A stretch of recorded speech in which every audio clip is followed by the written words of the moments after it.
함께 읽을 말씀 예레미야 31장 31절부터 34절입니다. 제가 읽겠습니다. 여호와의 말씀이니라. 보라, 날이 이르느니 내가 이스라엘 집과 유다 집에서 새 언약을 맺으리라. 이 언약은 내가 그들의 조상들의 손을 잡고 애굽 땅에서 인도하여 내던 날에 맺은 것과 같이 아니할 것은 내가 그들이 남편이 되었어도 그들이 내 언약을 깨뜨렸음이라. 여호와의 말씀이니라. 그러나 그날 후에 내가 이스라엘 집과 맺을 언약은 이러하니 곧 내가 나의 법을 그들의 속에 두며 그들의 마음에 기록하여 나는 그들의 하나님이 되고 그들은 내 백성이 될 것이라. 여호와의 말씀이니라. 그들이 다시는 각기 이웃들과 형제를 가르쳐 이르기를 너는 여호와를 알라 하지 아니하리니 이는 작은 자로부터 큰 자까지 다 나를 알기 때문이라. 내가 그들의 악행을 사하고 다시는 그 죄를 기억하지 아니하니라. 여호와의 말씀이니라. 아멘. 독일 남부지방의 와인스버그라는 조그만 타운이 있습니다. 중세시대 때 그 타운에 흥미로운 사건이 벌어졌습니다. 적군이 쳐들어왔어요. 치열한 전투가 벌어져요. 밀리고 밀리다가 성 안에 갇히게 됩니다. 성 안에 있던 성주가 이런저런 궁리를 하는데 더 이상 승기가 없다는 것을 생각하고 결심을 합니다. 항복하기로 합니다. 그래서 앞에 나가서요, 그 적군들과 협상을 벌이는데 두 가지 조건을 제시합니다. 하나는 여성들은 살려주라. 두 번째는 그 여성들이 가장 중요하게 여기는 것 한 것을 가지고 가게 해달라라고 그렇게 협상을 맺고요. 그대로 하게 됩니다. 그래서 그 수아비아 제국의 콘라드 왕이 그것을 받아들입니다. 1140년 12월 21일 날 성문이 열렸습니다. 여성들이 나오는데 가지고 들고 나온 것이 남편이었습니다. 남편을 어깨에 이렇게 막 업고서 그냥 어깨에 매듯이 하고서 나왔습니다. 그랬더니 성 바깥에 있던 군인들이요, 그냥 어안이 벙벙해가지고 이거 어떻게 하면 좋을까 하고 막 웅성합니다. 그때 콘라드 왕이 이랬다고 그래요. 콘라드 왕이 약속은 약속이다. 약속한 대로 우리 지켜야 할 것이다 해서 모든 사람들을 살려주었다고 합니다. 나중에 안 일이지만 성 안에 있는 성주도 그것에 대해서 이렇게 그것에 대해서 이렇게 기쁘게 받아들이지 않았대요. 우리가 협상한 것은 물건을 갖고 가는 거지 사람을 얻고 가는 게 아니다. 이러다가는 우리 다 죽는다라고 그렇게 말을 했다고 합니다. 그랬더니 아내들이 뭐라 하면 내가 결혼할 때 죽어도 같이 죽고 살아도 같이 살겠다고 약속했는데 지금 나 혼자만 살겠다고 나갈 수는 없다. 내가 업고 나가겠다 했다고 합니다. 이 소식을 이제 콘라드 왕이 나중에 다 듣고 난 다음에 흔쾌히 아주 마음에 흡족하게 여겼다고 하는군요. 성을 접수합니다. 그리고 성 안에 있는 모든 사람들을 살려줍니다. 그리고요, 더 좋은 조건으로 평화협정을 맺고 그리고 만찬을 열었다고 합니다. 이 이야기를 읽으면서 제가 이런 생각을 해봤습니다. 만일 이런 사건이 벌어진다면 우리 교회에서 몇 명의 남편이 얻고 나갈 수 있을까? 여러분 어떻습니까? 약속은 아주 소중한 것입니다. 여러분들은 약속을 잘 지키며 살아가십니까? 아니면 약속을 잘 지키지 않으십니까? 오늘 저희들은 예레미야 31장에 있는 말씀 읽습니다. 예레미야 30장과 31장이 한 세트예요. 그 중에서 31절부터 34절에 중점적으로 메시지가 담겨 있습니다. 하나님께서 이스라엘 백성들을 회복시키겠다는 내용이 나옵니다. 거기에 이렇게 요약해서 이렇게 정돈할 수 있습니다. 앞에 있는데 우리 다 같이 읽겠습니다. 시작. 보라, 날이 이르니 내가 이스라엘 집과 새 언약을 맺으리라. 내가 나의 법을 그들의 마음에 기록하여 나는 그들의 하나님이 되고 그들은 내 백성이 될 것이다 라고 그렇게 말합니다. 이스라엘 집과 새 언약을 맺겠다고 하네요. 언약이라는 단어가 나옵니다. 한자어예요. 말씀 원자예요. 말로 하는 약속이다. 영어로는 커비넌트 이렇게 되어 있습니다. 히브리 원어는 베리트라는 단어인데요. 베리트라는 단어입니다. 근데 이 단어는 그 구약시대 때 고대 근동 지역에서는 아주 소중하게 여기는 단어였습니다. 그때 당시에 사람들은 약속을 할 때 이렇게 계약을 맺을 때 동물을 잡아다가 둘로 딱 반 쪼개가지고 양쪽에 이렇게 놓는데요. 그리고 그 쪼갠 사이로 계약을 한 두 사람이 지나갔다고 합니다. 동물을 잡아서 쪼갰으니까 막 피가 흥건하고 막 그럴 텐데 그 사이를 지나가는 거예요. 그래서 우리가 만일 약속을 하는데 약속을 깨면 이 동물처럼 둘로 쪼개질 거다. 우리 피부림 날 거다. 너도 죽고 나도 죽는 거다. 그러니 약속을 지켜라 라는 의미로 그런 의식을 가졌다고 합니다.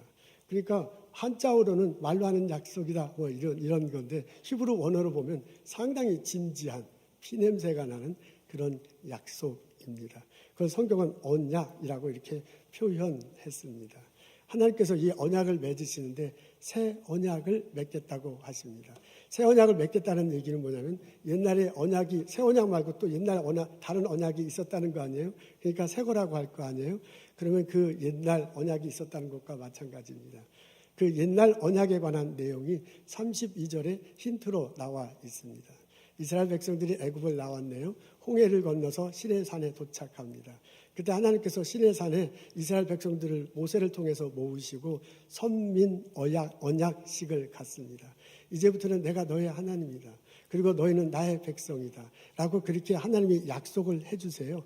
그리고 그 약속을 했으니까 약속에 따른 규정, 다른 말로 표현하면 너희들이 나의 백성이 됐으니까 하나님 백성으로 어떻게 살지에 관한 내용, 가이드라인을 제시해 줍니다. 그것이 십계명이고 그것이 모세 율법입니다. 이제 이스라엘 백성들이 하나님과 이제 나는 당신은 나의 하나님입니다. 내가 당신의 백성입니다. 이렇게 약속을 했으니까 이 모세 율법을 지키면 십계명과 모세 율법을 지키면 됩니다. 그러면 하나님의 백성이 되는 겁니다. 하나님께서 이렇게 말씀해 주세요. 너희들이 이것을 지킬 때 선민이 될 것이다. 너희들이 거룩한 제사장 나라가 될 것이다. 거룩한 백성이 될 것이다. 라고 말합니다. 근데 모세가 신명기서에 그걸 좀 더 풀어서 설명하잖아요. 이것을 지킬 때 하나님의 복이 임해요. 우리 손으로 하는 모든 일이 복이 임할 것이야. 우리가 집으로 들어가도 나가도 복을 받게 될 것이다. 라고 그렇게 말을 했습니다. 그렇게 언약을 맺었습니다. 그런데 안타깝게도 이스라엘 백성들이 그 언약을 지키지 못했습니다. 그 본성이 언약을 지킬 만한 준비가 되어 있지 않아요. 마음이 그런 마음 자세가 되어 있지 못해요. 능력으로 그것을 지킬 수가 없게 됐습니다. 핵심은 우상 숭배입니다. 하나님께서 내가 너의 하나님이니 나의 백성이 되는데 여러 가지 많은 내용이 있지만 핵심은 하나님을 섬기는 거거든요. 근데 이스라엘 백성들이 그렇게 하지 못했어요. 시내산에서는 그렇게 하겠다고 해놓고서 가나안에 들어가고 나서는 하나님을 섬기지 못하고 이방신을 섬기게 됩니다. 이스라엘 백성들이 언약을 지키지 못한 거예요. 그것을 32절에 뭐라고 얘기하면 언약을 깨뜨렸다. 하나님께서 그렇게 표현했습니다. 불행하게도 가슴 아프게도 하나님께서 이스라엘 백성들에게 징벌을 내리십니다. 바벨론을 들어서 치시는군요. 그래서 남쪽 유다가 망하고 많은 남유다의 지도자들이 바벨론에 끌려갔습니다. 이런 상황에서 하신 말씀이에요. 이런 상황에서 내가 다시 언약을 맺겠다. 내가 새로운 언약을 맺겠다라고 하시는 내용입니다. 내가 이스라엘 백성들을 다 용서하겠다. 이스라엘 백성들에게 맺힌 멍에를 끊고 밧줄을 풀겠다. 이스라엘 백성들이 바벨론에 포로 잡혀서 다시 돌아올 것이에요. 그들이 돌아와서 성을 다시 건축하고 성 주변에 땅을 다시 세우고 가축들이 놀게 될 것이고 성 안에서 집을 짓고 살게 되시고 성 안에서 성벽을 세우고 성전을 다시 짓을 것입니다. 그리고 돌아온 백성들이 왕을 세우고 그 왕과 더불어서 기쁨으로 살아갈 거예요. 그래서 지나가던 사람들이 예전엔 폐허가 됐는데 이게 다시 복구가 됐구나 하고요. 예전에 비천하게 이스라엘 백성들을 봤던 사람들이요. 이스라엘 백성들을 존귀하게 될 것이라고 말합니다. 그러니까 하나님께서 그렇게 하겠다. 내가 징벌된 상태로 내버려 두는 게 아니라 회복시키겠다. 그런 내용이에요. 그래서 예레미야 30장 31장에 나오는 회복시키겠다. 라고 그렇게 말하면서 그렇게 하도록 하겠다고 새로운 약속을 맺겠다라고 예레미야를 통해서 말하는 내용입니다. 그 내용 중에 핵심 본문을 오늘 저희들이 읽은 것입니다. 감사하게도 하나님은 이 약속을 지키셨습니다. 그래서 바벨론의 포로로 잡혀간 지 한 70여 년이 됐을 때 이스라엘 백성들이 돌아옵니다. 돌아와서 다시 성벽을 쌓잖아요. 성전을 쌓고서 공동체를 이루고 하나님을 예배하며 살게 됩니다. 그래서 하나님의 백성으로, 하나님은 이스라엘의 하나님으로 같이 섬기며 살게 됩니다. 그렇게 부분적으로 예레미야를 통해서 하는 하나님의 약속이 지켜졌습니다. 그 약속이 예수님을 통해서 구체적으로 지켜지기 시작했습니다. 예수님이 이 땅에 인간의 모습으로 오셨어요. 십자가에 달리시고 피 흘리며 돌아가셨습니다. 사흘 만에 부활하셨습니다. 우리들의 죄를 용서하시고 우리들에게 의롭게 될 길을 열어주셨습니다. 우리가 예수님 말씀, 하나님 말씀대로 살지 못했기 때문에, 다시 말해서 하나님과의 약속을 깼기 때문에 우리는 죽을 수밖에 없는 그런 존재입니다. 구약의 식대로 하면, 구약 시대의 그 지방의 방식대로 얘기하자면 동물을 가르고 피를 흘리는 것처럼 우리들도 가르고 피를 흘려야만 하는, 그렇게 죽을 수밖에 없는 존재입니다. 근데 그런 우리를 대신해서 예수님께서 대신 그것을 감당하셨어요. 예수님께서 십자가 달려서 피 흘려 돌아가셨습니다.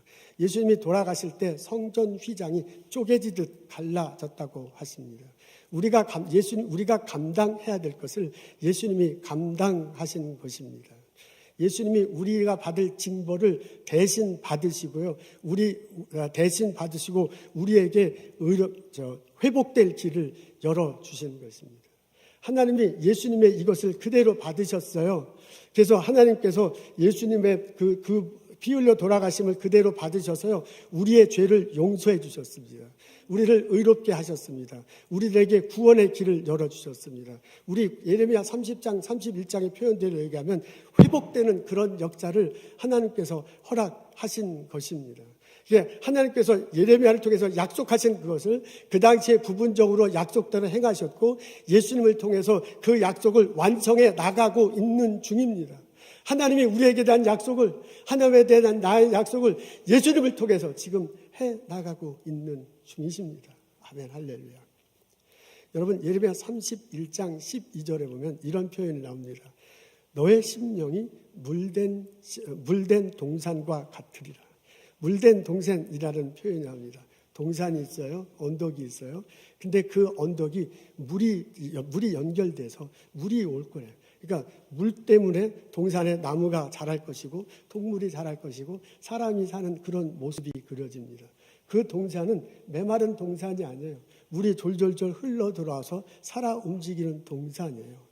그런 것처럼 너의 심령이 될 거래요. 심령, 나의 마음과 나의 영혼이 그렇게 물된 동산 같을 것이래요.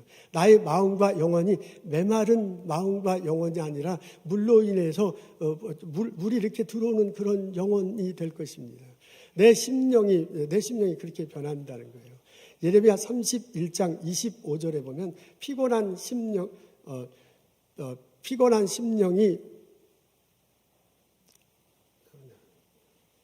제가 읽을게요. 뭐라면 피곤한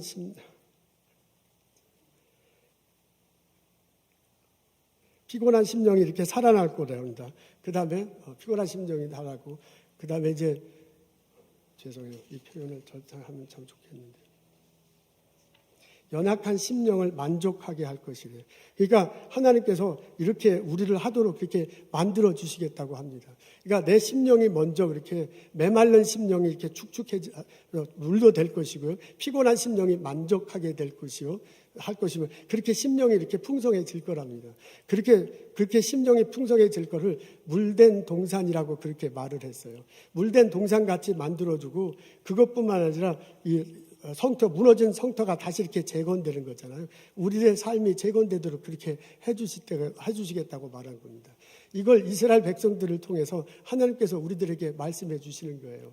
하나님이 이스라엘 백성들을 돌아가게 하심으로써요, 그들의 심령을 다시 살아 움직이게 하고요, 그리고 그들의 삶의 터전을 다시 재건시키셨어요.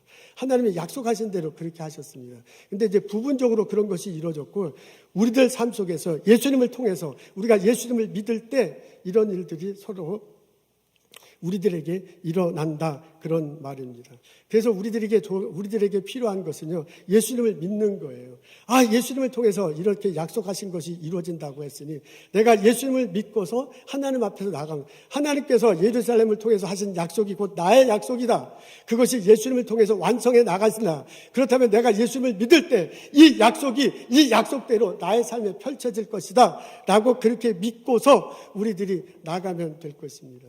우리가 예수님을 믿을 때 예수님 안에서 나의 죄가 용서돼 내 심령이 새로워질 것입니다. 우리가 예수님을 믿을 때 하나님의 관계가 회복될 것입니다. 그래서 하나님이 나의 하나님이 될 것이고요, 내가 하나님의 백성이 될 것입니다. 우리가 예수님을 믿고 나아갈 때 예레미야를 통해서 하는 약속이 예수님을 통해서 바로 나의 삶 속에서 그대로 이루어질 것입니다. 우리가 그것을 믿고 그것을 고백하고 예수님을 믿으며 나아가는 나와 여러분 되시기를 주님으로 소원하고 주님의 이름으로 축복합니다. 아멘. 우리의 심령이 물된 동산같이 될 것이다. 내 메마른 심령이 물로 이렇게 물에 가득 찬 그런 심령이라고. 피곤한 심령이 만족하게 될 것이에요. 내가 이렇게 넘어진 심령을 다시 세워주신대. 그런 일들이 우리들의 삶 속에서 이루어나게 될 것입니다. 여러분, 이것을 믿고 예수님의 약속, 하나님의 약속하신 대로 분명히 이루신다, 이런 고백을 하며 살아가는 나와 여러분 되시기를 주님의 이름으로 소원하고 축복합니다. 아멘. 이런 과정에서 제일 중요한 것은 마음입니다. 하나님께서 옛 언약이 지켜지지 못하기 때문에 징벌을 내리시고 그리고 새로 회복시켜 준다고 하거든요. 그래서 그러시면서 하시는 뭐라고 하면 이번에는 그 하나님의 말씀을 마음속에 집어주겠다라고 그렇게 얘기하십니다.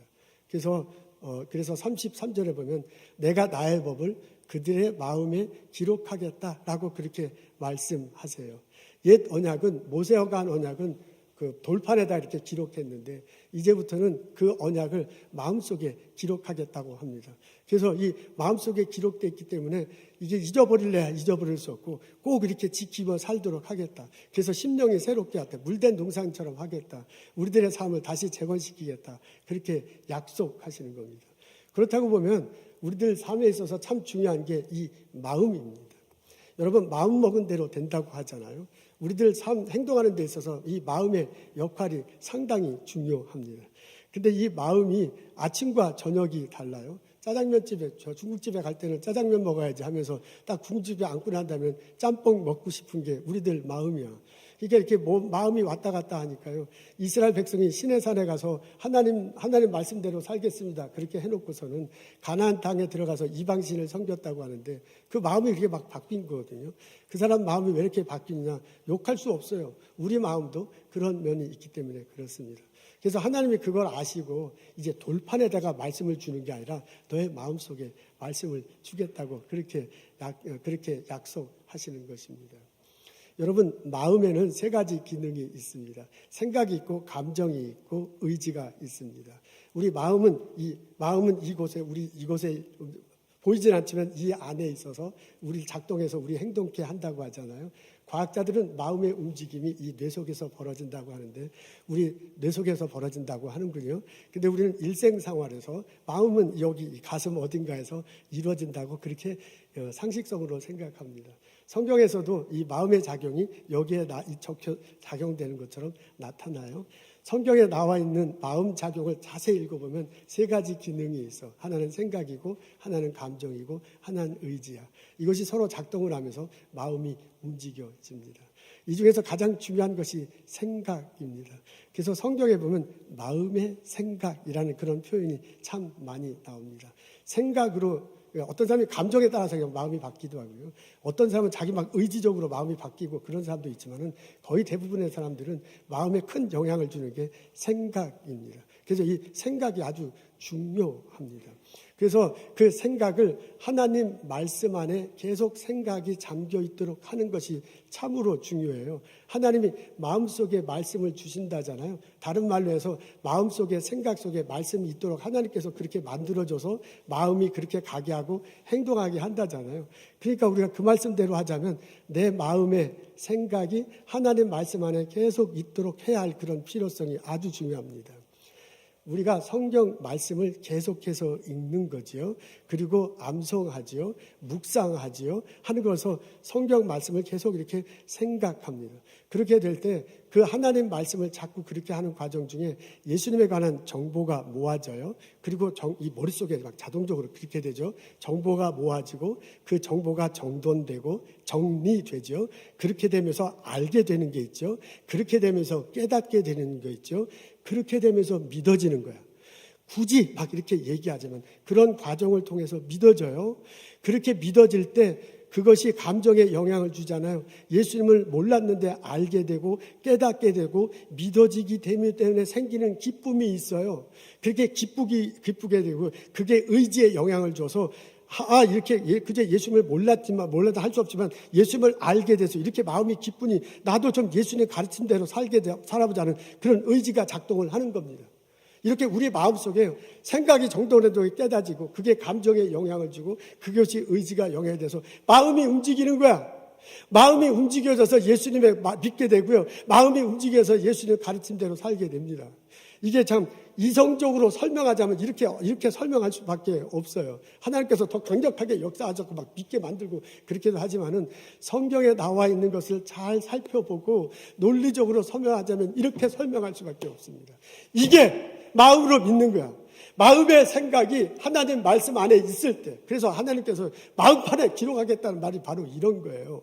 이렇게 생각을 통해서 말씀에 젖어들어갖고 깨달아지고 믿어질 때 마음으로 고백하고 우리가 입으로 시인할 때 구원이 우리들 삶 속에 이루어나게 되는 겁니다. 그래서 하나님이 마음속에 기록해두겠다는 거예요. 예레미야 31장 11절에 그 심정이 물된 동상 같게 될 거는 바로 이런 말이에요. 내가 예수님을 믿으면 예수님이 성령의 모습으로 내 안에 오시잖아요. 그 성령님이 가르쳐 주셔요. 그 성령님이 인도하세요. 여러분 인도하세요. 그 성령님이 나를 붙들어 주시는 거야. 내가 자꾸 생각을 통해서 예수님의 말씀을 자꾸 이렇게 붙들려고 할 뿐만 아니라 그렇게 해서 믿어질 때 예수님이 성령의 말씀을 오셔서 나를 붙드시잖아요. 그래서 바울이 그냥 잡힌 것을 붙잡으려 하는 거예요. 그 말이야. 어떻게든 말씀 안에서 예수님을 내가 붙잡으려고 할 때 예수님의 성령으로의 모습에서 나를 붙잡아 주는 거예요. 그래서 내 영혼이 물된 동산과 같이 될 것이다. 이스라엘 백성들이 다시 돌아와서 성벽을 건축하는 것처럼 우리들 삶 속에서도 그렇게 다시 재건되는 역사가 일어나게 될 줄로 믿습니다. 내가 예수님 말씀 안에서 물된 동산같이 내 메마른 심령이 촉촉해지고요. 내 메마른 심정이 다시 살아날 때 그때 내 메말랐던 아이디어도 새로 나게 될 것입니다. 내 이 강팍했던 마음도 변해서 너그러워지고 사람들과 사랑하며 살아가게 될 것입니다. 이렇게 바짝 말랐던 창조력이 새로 생길 것입니다. 여러분 물된 동산처럼 이게 마음의 심령이 변하고 난 다음에 성벽이 건축된다. 나의 삶 속에도 그렇게 건축되는 일, 재건되는 일이 벌어질 거예요. 가족이 다시 만날 것입니다. 깨어졌던 관계가 다시 붙을 것입니다. 일터 무너졌던 것이 다시 세워질 것입니다. 여러분 예레미야 30장 31장에 표현되면 우리의 성이 다시 재건되도록 그래서 그 성에 사람들이 다시 행복하게 살고 감사 찬송하도록 당신이 나의 하나님이다. 그것을 경험하면서요. 내가 당신의 백성입니다. 라고 말할 수 있도록 하나님께서 해주신대요. 그게 약속이야. 그 약속이 예수님을 통해서 이루어져 가고 있어요. 신약과 구약에 나타난 이 약속의 말씀. 우리의 말씀이다. 나의 말씀이다. 고백하고 그 약속을 붙들고 그 약속대로 물된 심령처럼 만들어주세요. 그 약속대로 무너졌던 우리의 삶을 재건해주는 하나님을 경험하며 기쁨을 나누며 살아가는 나와 여러분 되시길 주님의 이름으로 축원합니다.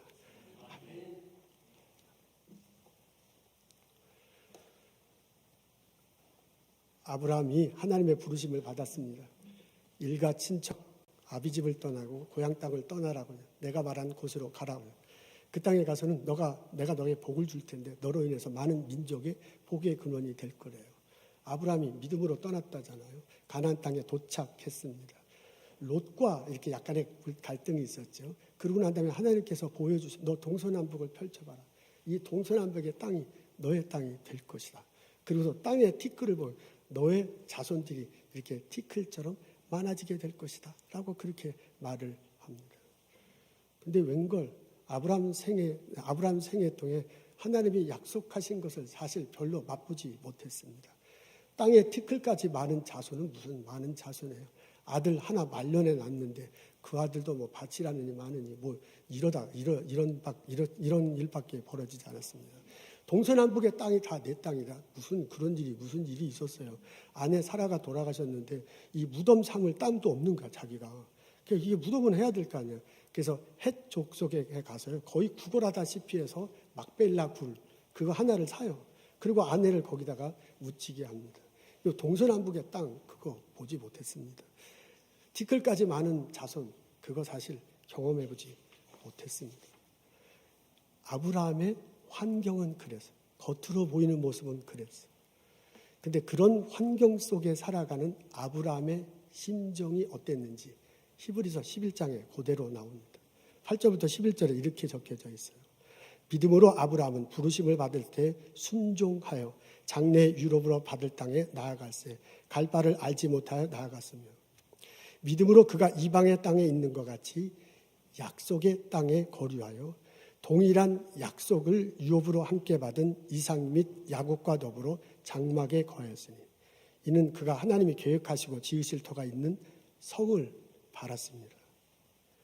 믿음으로 사라 자신도 나이가 많아 단산하였으나 잉태할 수 있는 힘을 얻었으니 이는 약속하신 이를 미쁘신 줄 알았습니다. 이러므로 죽은 자와 같은 한 사람으로 말미암아 하늘의 허다한 별과 또 해변의 무수한 모래와 같이 많은 후손이 생육하였느니라. 아멘. 아브라함에게 하나님이 약속해 주셨지만 겉으로 드러날 때 그 약속이 이루어지지 않는 그런 상황 같이 보였어요. 근데 아브라함의 심령은 그 약속을 굳게 묻는 거예요. 하나님 약속하셨으니 그 약속대로 될 것이다. 평생을 그 약속을 붙들고 살다가 돌아가셨고 그 후에 약속대로 하나님이 이루어 주셨다는 내용입니다. 그 아브라함이 우리의 믿음의 조상이에요. 예레미야 31장 31절 34절을 근거로 해서요. 후대 학자들이 구약이다, 신약이다 라는 용어를 만들었습니다. 오늘의 성경의 구약, 신약이 바로 여기에서 시작된 것입니다. 여러분 성경 구약과 신약에는 무수한 많은 하나님의 약속이 있습니다. 그 약속을 내가 붙들 때 내 심령이 물된 동산 같을 것이고 그 약속을 내가 붙들 때 나의 삶 속에 무너졌던 성이 재건되는 역사가 이루어질 것입니다. 이 고백과 함께 하나님이 주시는 회복의 역사를 체험하며 신앙생활하는 나와 여러분 되시기를 주님의 이름으로 축원합니다. 기도하겠습니다. 하나님 주님 앞에 나와 말씀을 듣습니다. 나의 심령을 내려놓고 무너진 나의 성을 펼쳐놓고 하나님의 말씀을 듣습니다. 주께서 회복시키겠다, 용서하겠다, 새로운 약속을 주시겠다는 그 말씀을 아멘하고 받아들입니다. 예수 이름으로 나를 용서하여 주옵소서. 예수님 이름으로 나를 회복시켜 주옵소서. 내 심령이 물된 동산같이 하게 하시며 나의 집이, 나의 일터가, 나의 삶이 재건될 수 있도록 하나님 축복하시고 인도하여 주옵소서. 예수님 감사합니다. 예수님 이름으로 기도합니다.